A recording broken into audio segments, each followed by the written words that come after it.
A gestão de resíduos sólidos se torna cada vez mais necessária e importante, considerando o crescimento da quantidade de resíduos, principalmente nas áreas urbanas, como também a variedade, de materiais que hoje se encontram nesses resíduos. Inicialmente, é importante que nós conheçamos como se compõem os resíduos sólidos de uma forma geral.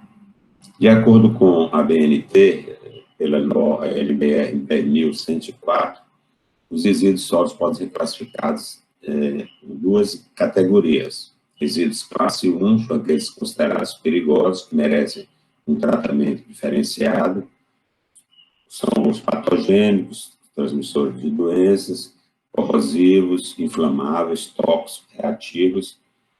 Esse constitui os resíduos classe 1. Já os resíduos classe 2 são considerados não perigosos, são subdivididos em classe 2A e classe 2B. Os classe 2A são aqueles que se decompõem com menor tempo, com os papéis, papelão, material orgânico, matéria vegetal e similares. E os resíduos considerados inertes são aqueles que têm uma decomposição muito lenta, ou considerado até inerte, como os vidros, os plásticos, metais, rochas, tijolos e outros. De acordo com a origem, nós já podemos classificar os resíduos como domiciliares, aqueles que têm origem nas residências, os originários das atividades comerciais, aqueles que vêm das atividades de limpeza das vias e logradouros públicos, como capinação,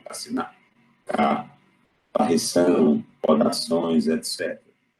Os resíduos originários das indústrias, os resíduos das áreas agrícolas, os resíduos da construção civil, que têm características especiais, resíduos de unidade de saúde também, que são resíduos que podem ter, em uma parte, considerados como resíduos perigosos, os resíduos originários de aeroportos, portos, rodoviários, etc., que precisam ter um tratamento diferenciado, e outros, como grandes volumes, que não são normalmente coletados pela coleta regular, por exemplo, pneus, colchões, carcaças de geladeiras e outros resíduos que têm volumes muito grandes.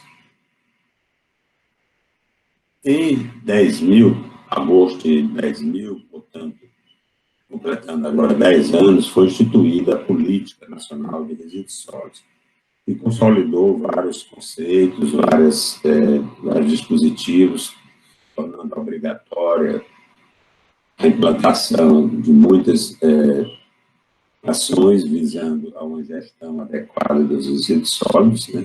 Foi um marco, realmente, na gestão de resíduos sólidos, essa lei 12.305, 2 de agosto de 2010.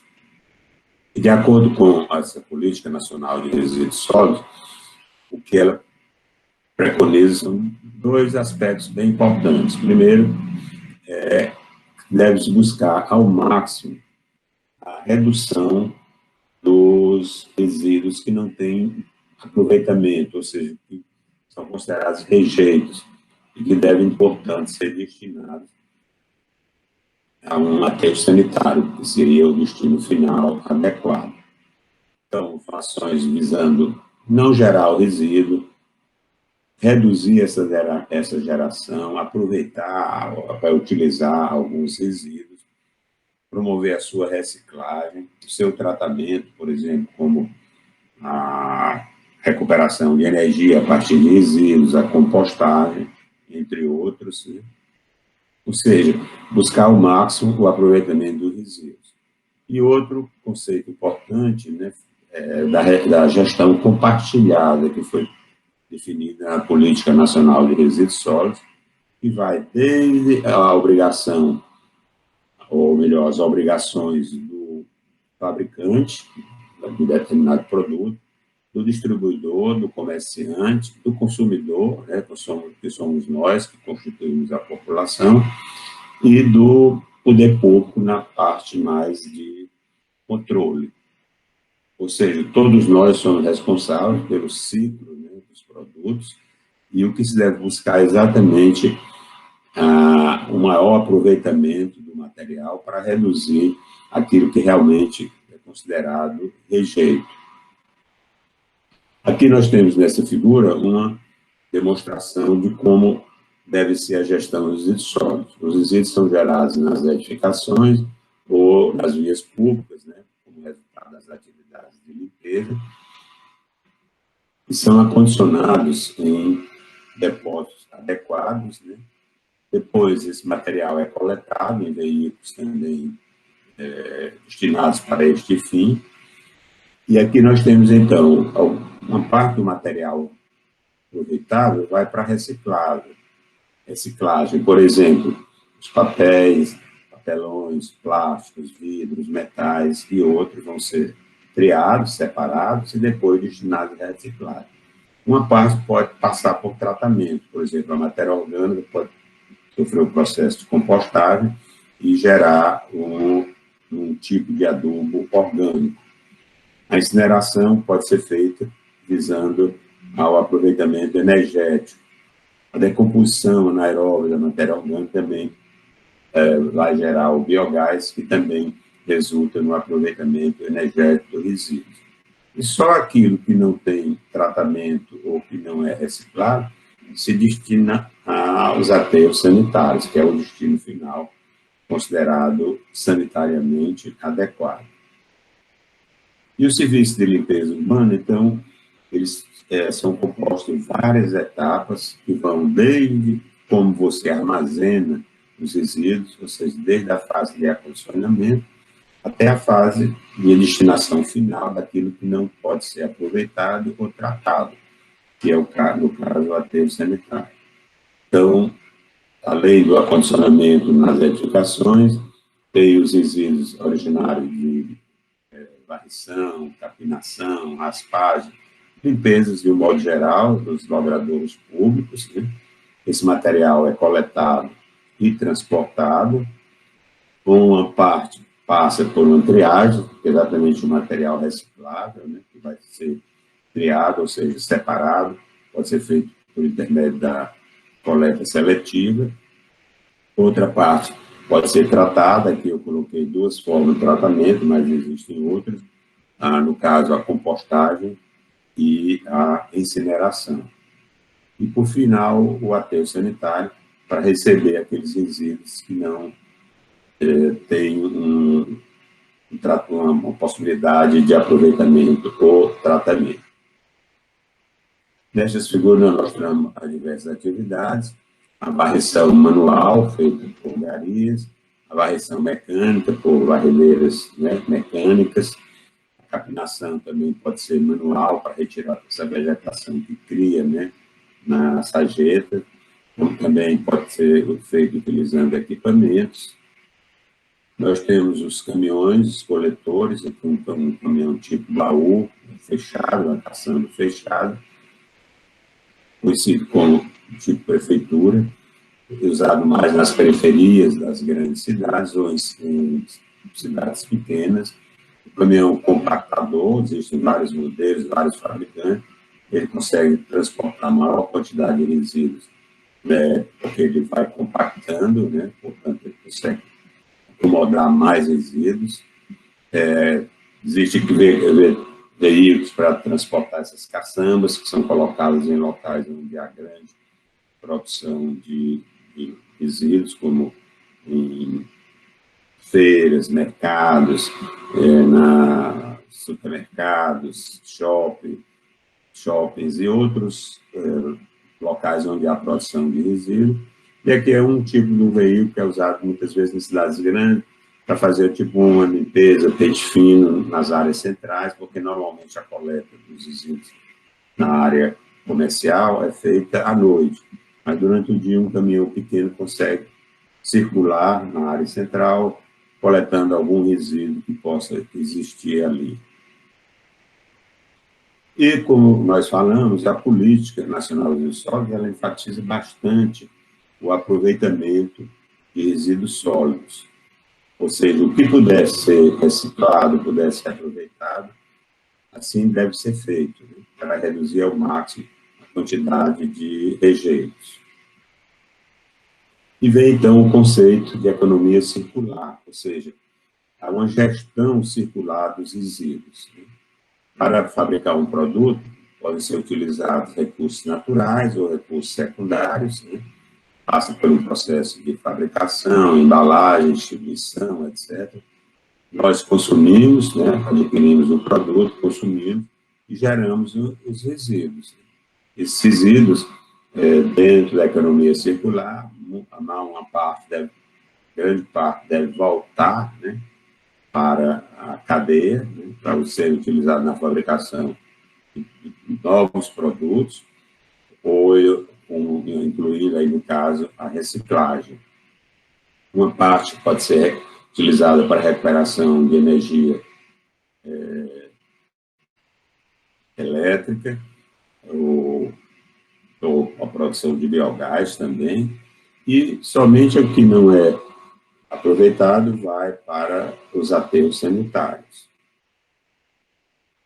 Para que haja essa separação, a necessidade de uma coleta seletiva. A coleta seletiva ela pode ser feita porta a porta, quando os caminhões destinados para este fim saem coletando os resíduos. Quer dizer, uma primeira forma de fazer isso é a população separar o que a gente chama de resíduo seco e resíduo úmido. Resíduo seco é aquele que contém papel, papelão, vidro, plástico, material que pode ser reciclado. Resíduo úmido é o que contém, em grande quantidade, matéria orgânica, que também, em parte, pode ser aproveitada.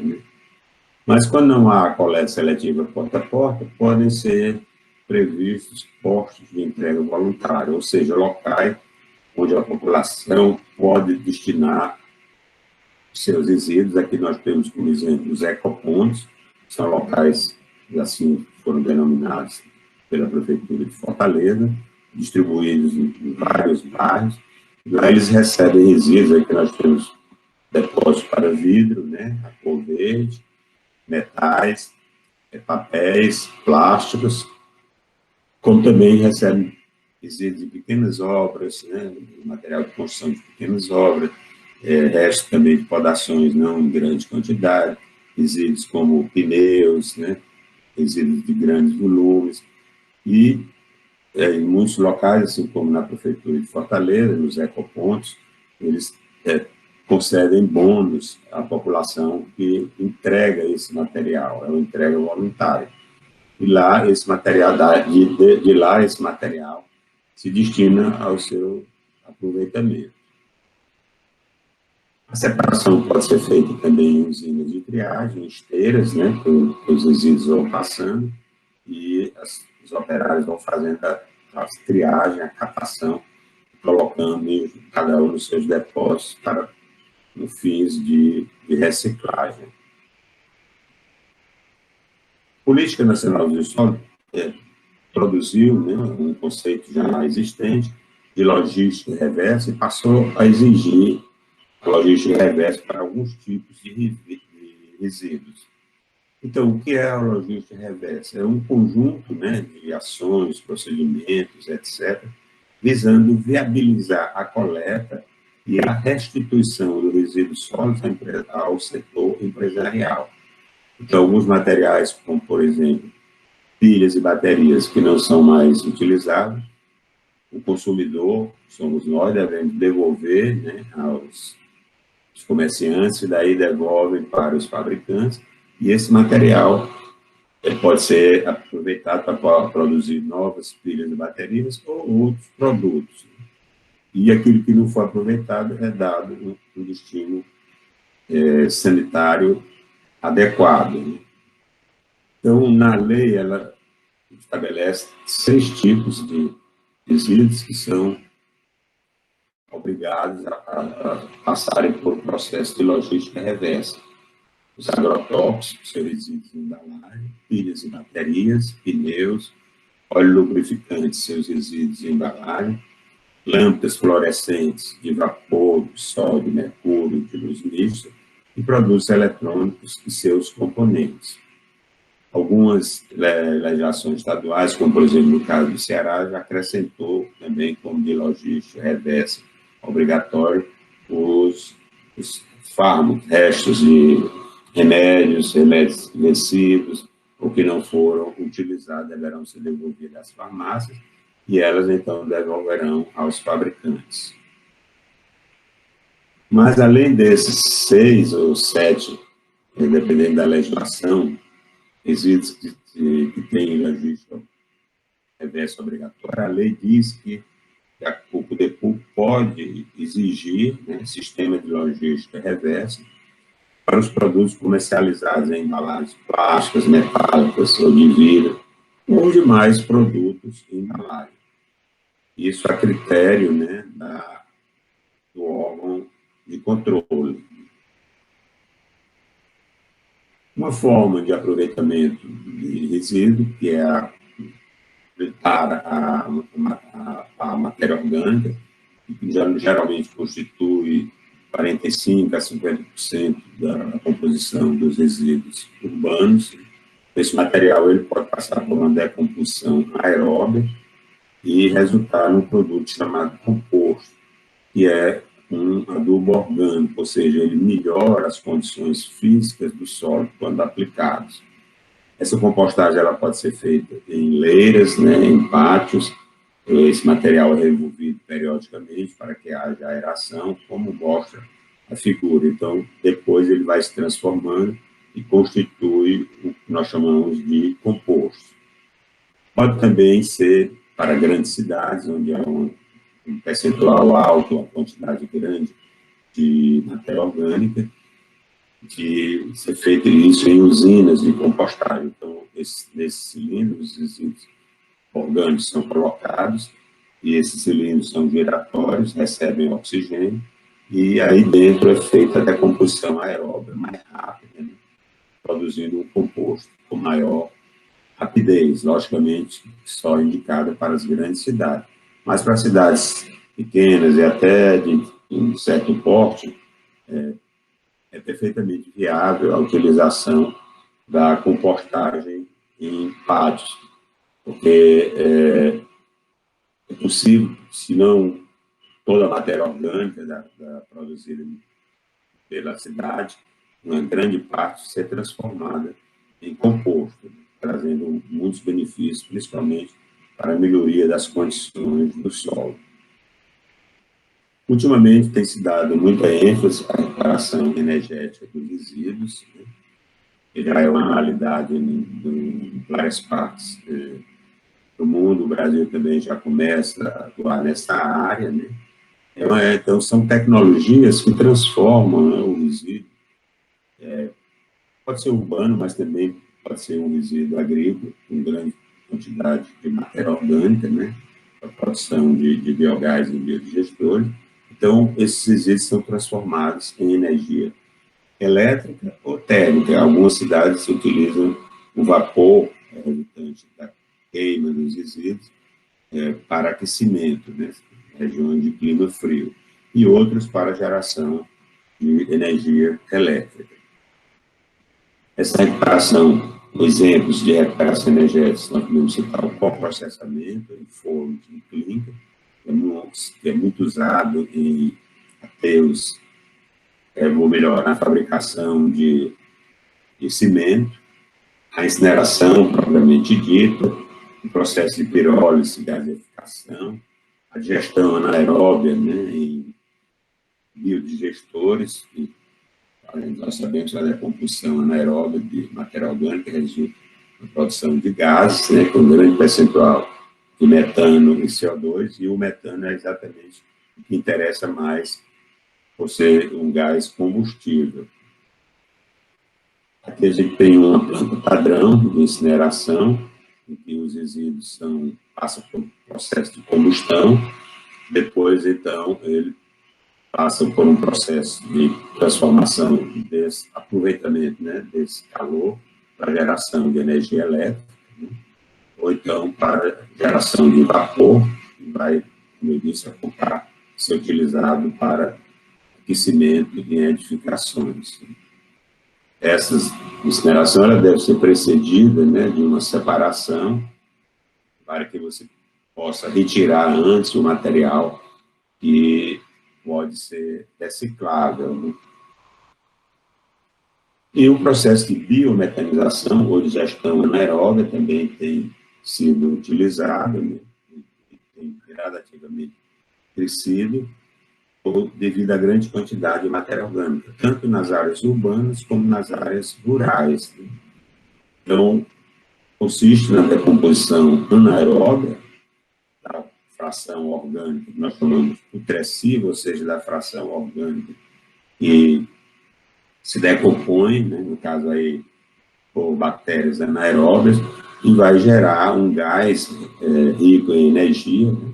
Nós procuramos aumentar o percentual do metano nesse gás, daí se chamar de processo de biometanização. Aqui nós temos um exemplo de uma planta de gestão anaeróbica de resíduos, em Portugal, de grande porte, logicamente, para receber uma quantidade grande de resíduos orgânicos, e, obviamente, vai haver uma geração também muito grande desse biogás, e após passar por processo de purificação, pode ser utilizado, ou também ser utilizado para a geração de energia elétrica. E, por último, né, quando não há mais o que fazer com os resíduos, já foi feita a reciclagem, a compostagem, a adoção de tecnologia de recuperação energética. Então, o que sobra, né, vai se destinar ao aterro sanitário, que é uma solução, como o próprio nome diz, sanitária, de disposição final dos resíduos no solo, né, em camadas alternantes, camadas compactadas de resíduos, cobertas diariamente por solo, né, seguindo normas operacionais específicas, existem normas da ABNT e normas internacionais sobre execução de aterro sanitário, e com o objetivo de reduzir os riscos à saúde pública, à segurança e minimizar os impactos ambientais. Aqui a gente tem um esquema de como é um aterro sanitário. Nós temos o trator aqui compactando os resíduos. Diariamente eles são compactados e cobertos por uma camada de solo, e lá, quando alcança uma determinada altura final, feita uma cobertura final também com uma camada mais espessa de solo. Aí nós temos que considerar que a formação de líquidos é o chorume resultante da decomposição dos resíduos, e acrescido da água, a precipitação pluvial, formam os lixiviados. E esse material, então, ele deve passar por tratamento antes de ser dado um destino final a ele. A camada no fundo deve haver uma camada de impermeabilização. Hoje se usam muito lâminas de plástico, né, camada de plástico de PEAD, polietileno de alta densidade, e há também drenos para os gases, já que é uma decomposição anaeróbica de resíduos, e toda decomposição anaeróbica gera gases, né, com grande percentual de metano e carbono. O que interessa mais, na realidade, é o metano. Alguns aterros, eles lançam esses gases para a atmosfera, ou então queimam antes do lançamento, mas ultimamente vem sendo promovido o aproveitamento desse gás, a purificação para aumentar o percentual de metano e a futura utilização desse gás. Aqui a gente tem uma vista do aterro sanitário de Calcaia, aqui no Ceará, onde esse aterro recebe resíduos da cidade de Fortaleza e do município de Calcaia. É um aterro grande que já está em fase final de encerramento, mas em área próxima já se iniciou um novo aterro, agora com mais tecnologias ainda, e é feita a captação de gás, tanto no aterro antigo como no aterro novo, para aproveitamento. Esse é um tipo de trator usado na compactação dos resíduos. Ao fundo, nós vemos uma área que já foi aterrada, do aterro de calcário, né? Já está, inclusive, em processo de recuperação, com aparecendo vegetação na sua superfície. E tanto o gás do aterro antigo, como os gases que estão sendo produzidos, que serão também gerados no aterro novo, eles vão para uma usina de beneficiamento e purificação de gás de uma empresa privada, que implantou junto ao aterro sanitário, e essa usina ela tem uma capacidade aproximada de 85 mil metros cúbicos de biometano por dia. Chamamos de biometano porque na purificação há um aumento da quantidade de metano, que é o que se procura, porque é o gás combustível. A previsão de uma ampliação para uma capacidade de 150 mil metros cúbicos, o que equivaleria a 30% da demanda por gás no Ceará, será gerada no aterro sanitário de calcário. E um grande benefício que esse gás traz é que evita-se, né, o lançamento para a atmosfera do gás metano e do gás carbono, que são gases considerados de efeito estufa. A previsão é que com o funcionamento da usina, que já está a pleno vapor, será possível evitar o lançamento de mais de 520 mil toneladas de gás carbônico equivalente para a atmosfera, contribuindo para minimizar o problema do aquecimento global. Essa, de uma forma geral, é a visão da gestão atual dos resíduos sólidos, né? Como eu disse, a Política Nacional dos Resíduos Sólidos trouxe toda uma nova filosofia, uma nova forma, né, de gestão dos resíduos, com ênfase em dois aspectos principais, né?